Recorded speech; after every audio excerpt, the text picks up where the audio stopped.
Hey guys, Alex here from Homeschool of Bel Air. On today's video, I'm going to be sharing with you guys a little flip through of the Spelling You See series by the DEME Learning Company. If you guys are interested to see more and learn more about how we're using this curriculum in our homeschool, stay tuned.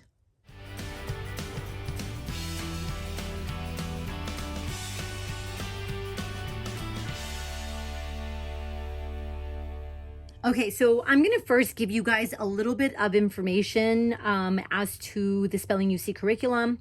So basically, there's 7 different levels. They're not grade specific, so I wouldn't recommend going and thinking level A is for grade first, B for second grade. Definitely go to the website. They do have a little placement questionnaire thing to better fit your student with the different levels. I started all 3 of my kids mid-year this past school year. And I decided to start Evelyn with the Listen and Write, which is the level A. And I think that was a perfect fit. I also started Adrian with level C, which I believe was a perfect fit. And I did go on the website and try to figure out by answering the questions. I also tried to watch flip throughs of the curriculum to see if that was going to be good for him, for his level. And then I started Vincent at the Americana, which I believed also was perfect. So level A, I did buy the instructor's handbook. Now, when it comes to their philosophy and just how their levels are based, you can definitely go to the website. I don't want to give you too much information on all of that because it is very interesting. So I do recommend if you can go to the website and read all that information, I definitely recommend it. It's very interesting. Dr. Halunga's, just her philosophy and how she created this curriculum. So again, there's 7 different levels. Every single level focuses on different things. Level A is a Listen and Write, which is basically just for any student that's beginning putting words together, blending, already knows other letter sounds, and can put words together. Jack and Jill focuses a little bit more on, it kind of takes after level A. So in the beginning couple lessons, you're going to have some of the dictation, how you do in this one, and I'll show you guys in a little bit. And then it has a few of your nursery rhymes. Level C basically takes after level B. So you're going to have the first couple lessons are going to be nursery rhymes. After that, you just have a lot of animal fact type of copy work. And then that goes into Americana, which has more American, if you're doing American history or anything like that. It gives you a bunch of amazing facts about people, places, times, things like that. And then from there you go into American Spirit, which kind of takes after Americana. Same thing. It's extending some of the American history passages. And then you go into F and G, which I'm not going to speak too much on because I don't have those. So again, you can go to the website and find all this information out. This is a research-based curriculum, so I feel like a lot of the passages aren't just passages that you're gonna just have your students copy work. There's more philosophy and reasoning for some of these passages. Another thing I want to say, we are secular homeschoolers now. If my understanding is the DEME Learning Company is not a secular company, but the curriculum Spelling You See is. I haven't seen anything biblical or faith-based that is in any of these books. But as far as I know, it's secular. Some people may consider it neutral. I consider it secular. There's really nothing in any of the ones, like I said, that I've encountered. I could be wrong. If I am wrong, please let me know in the comments. So now I'm going to go ahead and just start with level A. Level A, I do recommend getting the instructor's handbook. I do recommend actually just buying the kit, which comes with some stickers. It comes with the student workbook. It comes with obviously the instructor's handbook. And it also comes with this little alphabet guide. Okay, so as far as the student book is, let me flip through a clean page, is basically just squares.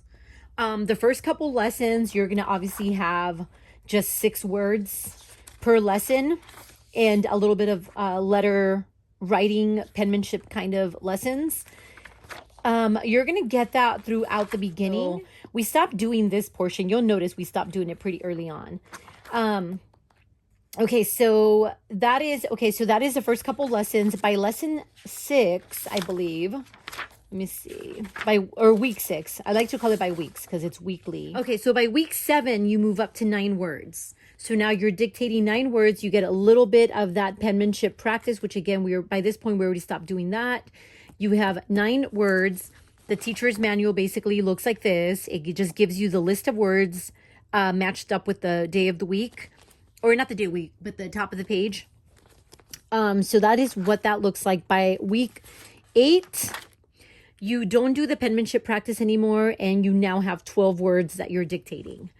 Evelyn has done great with this. We haven't had too much trouble with it. It also, if you notice, they also erased the gray vowel box. So now your students have to figure out where the vowel goes, which should be pretty easy with CVC words. Let me see. By lesson or week, I believe 16. Yeah. By week 16, you start 4-letter words with the consonant blend at the beginning. What I like about it is that it still kind of shows you where the vowel would go. So it makes it a little easier for Evelyn to like figure out, okay, the A goes in here, and then we figure out the beginning sound. So that's where we're at now as far as what we've been working on. So by week 26 is where the 4-letter word changes, and now you have your consonant blend at the end of the word, and you have your vowel as a second letter. But at week 30, they take away your vowel box. So now your student's going to have to figure out where the vowel goes. And then by week 32, you're actually jumping into 5-letter words, but you get your vowel box back. So that is kind of how it goes. Then they take it away for week 35 and week 36. So again, the student book for this one is just a bunch of boxes, empty boxes. You need the instructor's handbook. That is the level A. Now I'm going to go ahead and give you guys a flip through of level B so you guys know what to expect with the level B. Again, for level B, I do recommend buying the instructor's handbook. B does take off after level A, so you're going to have to do a little bit of that listen and writing in the beginning lessons. I'm going to go ahead and actually open this up here because I have not. And you guys can actually see how the package arrives when you receive it. Okay, so when you first open it, you're going to have your part A, and on the back side, you're going to have your part B. I'm going to come back to level A. Level A only comes with 1 book. So everything that you need is going to be in this. Once you start the longer dictation, obviously you're going to need the second book because you have the 5 days of copy work. So let me go ahead and show you. Okay, so this is part 1. Oh, here's the little handwriting guide that you get. And then inside the little center box is where you get your erasable pencils. And any student pack that you get is going to come with erasable color pencils. So yeah, so just know that it's going to come with it. It's going to come with basically everything you need. And then you have the part 2 book. So again, you're going to need your instructor's handbook for level B because the first couple lessons, if you notice, are going to start with some of those empty boxes that you are going to need your teacher's instructor's manual to dictate your words. So let me, and this is actually my first time looking into this book, so I haven't seen that. Okay, so you're actually going to start with Jack and Jill Went Up the Hill. So it's going to give you a little bit of that copy work right off the bat. You're also going to get some of that dictation, your word dictation, a little bit of your handwriting. So again, it is taking up after level A. So here the next day, you're going to have your second part of the nursery rhyme and a couple words that you're going to have to dictate to your students. That is pretty much how it starts off. This is so cute. So as you can see with the first couple levels, with the first couple pages, you're going to have some of that copy work, word dictation, and handwriting practice. So I'm kind of skipping a little bit. Lesson, I always like to look at the lessons. So by lesson 7 or week 7, you're going to have your copy work and then more of your word dictation. That's cool. And then obviously it's going to gradually move up again to 4-letter words. Like that, you guys can see how that all looks. Oh, that is really cool. Okay, so that is book 1 or part 1. Now, let's give you a flip through of the part 2. Ooh, so part 2, you start right off the bat with just copy work. Oh, and you're going to start some of your coloring. So this is where you find your vowel chunks, or any different spelling pattern. Usually every lesson gives you a different spelling pattern. Okay, so you find all your spelling patterns. That is where your erasable pencils come in. The boys do have highlighters that they sometimes prefer to use. And then you do your copy work. Let me see how it gradually moves. Okay, so you have your vowel chunks here. Then you eventually have to find some bossy R's. So some consonant chunks. Okay, so you have vowel chunks, which are usually in yellow. You have the bossy R's, which are in purple. You have consonant chunks, which are in blue. And then you're going to have some of your endings, like E-D-E-S, F-U-L-I-N-G, L-Y in pink. You do have, as you move up in grade levels, they do add some of your spelling patterns. So here you're just kind of doing those. Okay, so that is what it looks like as far as that. So the Jack and Jill level, or the level B, again, you start with your nursery rhymes. So now I'm going to show you guys level C and how that pretty much goes after level B with your nursery rhymes. And for that, I'm actually going to bring out part 1. Obviously, Adrian already completed this book. But I wanted to show you how it starts off with nursery rhymes. So you have like start light, start bright. You have your vowel chunks, consonant chunks. Let me see. That's a dictation day. And sorry, I'm trying to keep the pages together. So like that you guys can kind of just see how it gradually moves. So I want to say that by what was it? Week 8, I believe. You kind of end your nursery rhymes at levels or at week 7, and then week 8 you kind of just start with animal facts. The animal facts are really cute. They kind of just give you little fun facts on different insects, different animals, and they're all pretty cute. See, you'll start to see that for day E, we stopped doing dictation on Fridays. So you'll kind of see that gradually as I give you flip throughs. Because then we stopped doing it on Friday and we were just kind of handling it Monday through Thursday. So there's like one full day of finding his spelling pattern. That was the level C, book 1 or part 1. And now let me give you a little flip through of Wild Tales level C, part 2. We're pretty early stages of this one. And again, you'll notice that for the day E, which is Friday, we're not doing dictation that day anymore. We're doing it on Thursday. Let me actually skip, just kind of show you how it gradually moves. So obviously here you're finding more of your spelling patterns. So that is level C. And now let me go ahead and show you guys level D. So level D, my son has already completed part 1. So those are his passages that he has. If you notice, the passages aren't super long. Some of what I would say is just finding some of the spelling patterns. You get more and more as you go.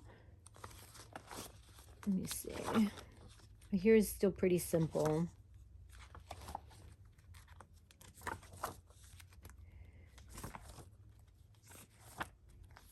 So I'm just trying to give you guys an understanding as to how some of this. So again, on Friday, we don't do it anymore. Okay, so there's that. And then right now, he's on part 2. And we're pretty early on with the part 2. And so far, so good. And again, a lot of this is just fun facts on people, places, things like that. And that is the level D. And again, I haven't opened this one, but it comes the same way as the Jack and Jill. Again, this one doesn't come with the alphabet. It only comes with the, let me go ahead and just open it since I have the box cutter here. So again, you're going to have your part 1, your little box thing with your color pencils, and then your part 2. So they're all going to pretty much come like that if you buy the student kits. So let me start with part 1. So again, we haven't really used this, so I don't know too much of the facts in it. So again, the passages aren't too long. They're very similar to the level D. So like that, you guys can have an understanding as what that looks like. By 17, I mean, you see that your student is going to have to be finding a lot more of their spelling patterns inside of their passages. So that is part 1. And now part 2. I would say the passages are maybe just slightly longer at this point, not by a lot. I mean, it still fits in one page. And again, you're finding a lot more of your spelling patterns per lesson. And that is pretty much what the Spelling UC curriculum looks like, in case you were interested. And one of the things that I want to explain to you guys for dictation day. So what I do for dictation day, since I don't have the teacher's manual, is I simply take my iPad and I take a picture of the passage. I take a picture of the passage, and this is what I use to basically dictate to my students out loud. We go word for word. I don't make it super hard on them. If I say the word Ohio and they're having trouble spelling Ohio, I will, basically sound it out for them. Ohio. And just kind of, we keep it simple. I mean, for the most part, the instructor's manual basically tells you to sound out, take your time with it.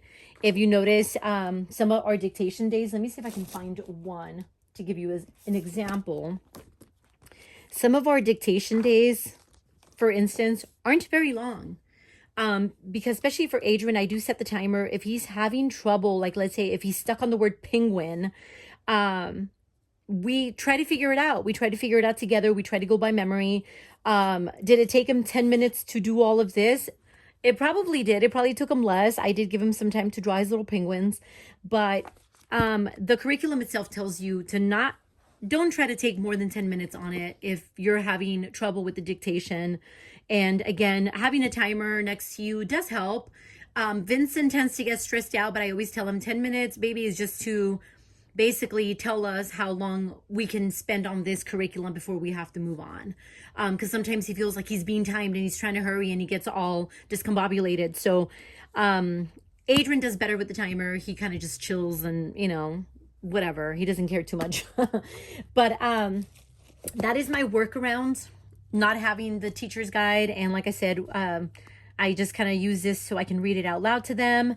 I do like the fact that we have the book spiral bound, because if I do have to dictate, then obviously what we'll do is we fold the book over, and then I dictate, and then he spells out as best as he can. And again, we just go as long as we can. Sometimes we don't finish it, sometimes we do. This day we ended at Kentucky, and that's totally fine. So that is my flip throughs and look into Spelling UC. I hope this kind of helps in your decision making when it comes to spelling curriculum and what you're looking for. And I really hope this helped. I know for me, I like looking through flip throughs, and sometimes it's really hard to find them. But I really hope this helped. If you guys have any questions on anything, please feel free and let me know. Well, I do recommend just going to the website and doing whatever tests they have, or just read into the curriculum before you purchase it. It's not a super expensive curriculum. It is about $50, I want to say, for the kit, but I know how it can be sometimes spending money and then it doesn't work for your students and then you're having to buy something else.